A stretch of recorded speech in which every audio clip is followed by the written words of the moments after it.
Hey everyone, I really quickly want to go over what I've decided to use for archery tournaments in 2026. So, what I'm running is actually what I've been running for the last 3 years, for the last 2 years now. And and the bow I've decided to use is the Alpha X, the first bow in Hoyt's Alpha X series. Reason I have never reason I haven't upgraded yet is just because, well, I for one have a deep affection for this bow and have killed a lot of animals with it. And I personally find for what I'm doing that I can pretty much get away with almost any kind of hunting setup for tournaments and everything. So I tend to stick with where I'm at right now until maybe I get into some bigger stuff. But anyways, I'm running the Alpha X, and what I have on it so far is so for sights, I'm using the XL landslide. Been I've been running this sight for a few years now, for about 2 years now. I really enjoyed it. Probably one of my favorite sights out there so far, besides the Ultra View. But in my opinion, the UV slider isn't much of a target sight. So I've just decided to using the landslide because I find it does pretty much everything I need it to do. And what I've got on the landslide here is actually the UV oscilloscope that I got about a year ago. I really have liked it a whole lot. I've used it to kill me a few critters so far, and I really do enjoy it.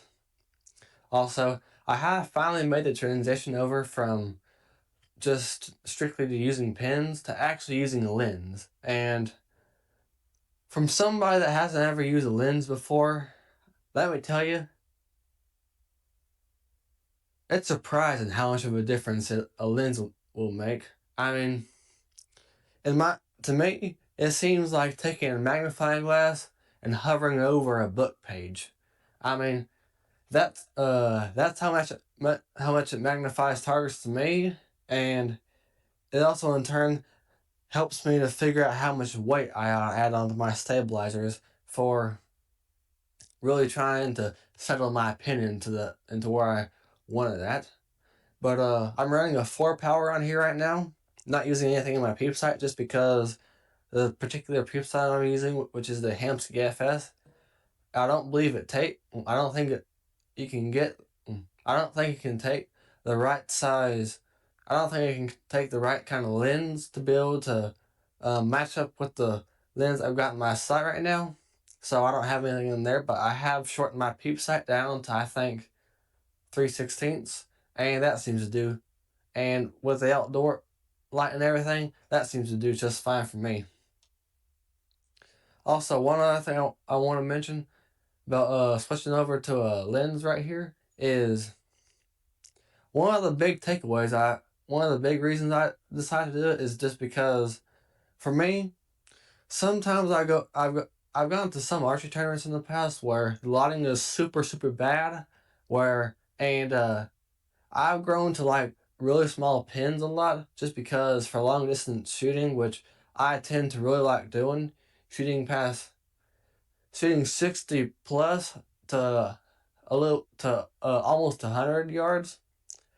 That's really where I enjoy doing it the most. But I really try to kind of down myself into for target archery. And I found that in some archery tournaments I've done where the lighting is really bad, I cannot see my pin whatsoever.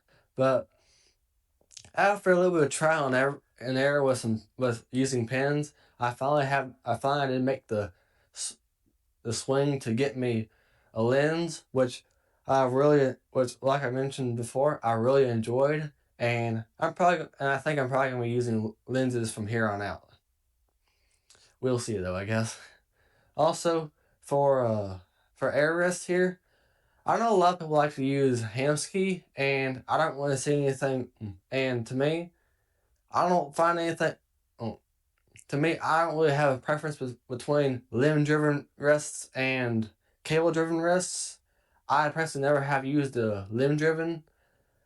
I think I think it might be. I think to me it seems a little bit easier to set up, but I haven't ever shot a limb driven rest, so I haven't really been able to build up a strong opinion about between the two. All I know is I really do like a durable wrist, despite it might be a little bit heavy.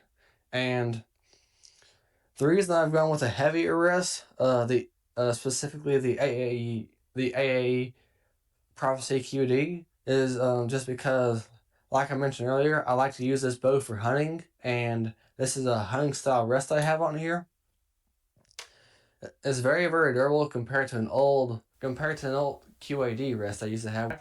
One of the biggest things I like about this air wrist is how durable it is, and it also has the locking screws the locking screws in it, and it also has little knobs that you can turn to adjust kind of where it sits on your bow, which compared to the other rests I used to use is a big change.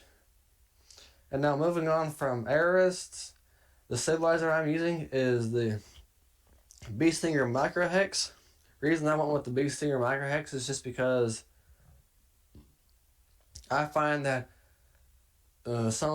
Bee Stinger is one of the cheaper stabilizers out there, and I don't care. And where I'm at, I don't really care to be spending $300 just to get a 15-inch stabilizer. So I decided to go with Bee Stinger, and I'm running a 15-inch bar up front. I used to be running a 10-inch, but I really do like the 15 inches. Gives me a little bit more stability, and I know, and despite for target archery, a lot of people use longer stabilizers if they're using if they got a tournament rig built up.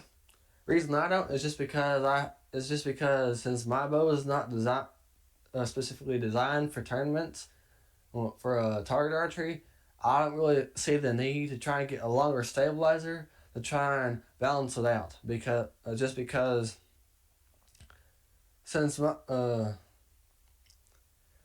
bow is not specifically designed for that application of archery, I don't try to force it to be. I just try to get it as well balanced as I can and see what I can do from there. But yeah, I've got a 15-inch bar up front and 5 ounces on the front, and a 10-inch stabilizer on the back, along with 10 ounces on the back. And also one thing I did want to mention about this setup, I know that all of Hoyt's hunting setups, or from at least the AX, the Alpha X and RX series, they do have they do have integrations in their boats where you can put a stabilizer back bar bracket right there, and I have used those in the past, but I find for target archery that I tend to shoot a little bit better with the mount being up front, and so that's how I've got it rigged right now. I'm possibly during hunting season though, I might switch to using my old back bar mount that integrates into my bow right down here. And now moving on from stabilizers, like all Hoyt guys use these days, or at least on hunting bows anyways, I've got the Ghost Stick 2.0 on here, along with and some of you might be curious what this thing on the end of my bow is right here. And for those of you who don't know, I've got the AccuArchery SOS. Basically, a really neat and interesting stabilizer system that came out last year that I find to be really interesting, and I do enjoy using it. Granted, I haven't used it a whole lot so far. I just did get it a few days ago. I just did get it a day ago, but from my testing so far, it seems to really balance out my bow setup a little bit better than it was before. And at 40 yards, I nearly just about Robin Hood my airs, as good as this thing makes my pin float. But yeah, so far that's kind of what I have on my bow, what I'm running so far. I'm not sure if it's going to change throughout the year. It might. And if it does, I'll probably make some kind of video on it or something. But yeah, hopefully you guys enjoyed this. And if you want, leave a comment down below on what you think about this video. And yeah, until the next one, see you on the next one, guys.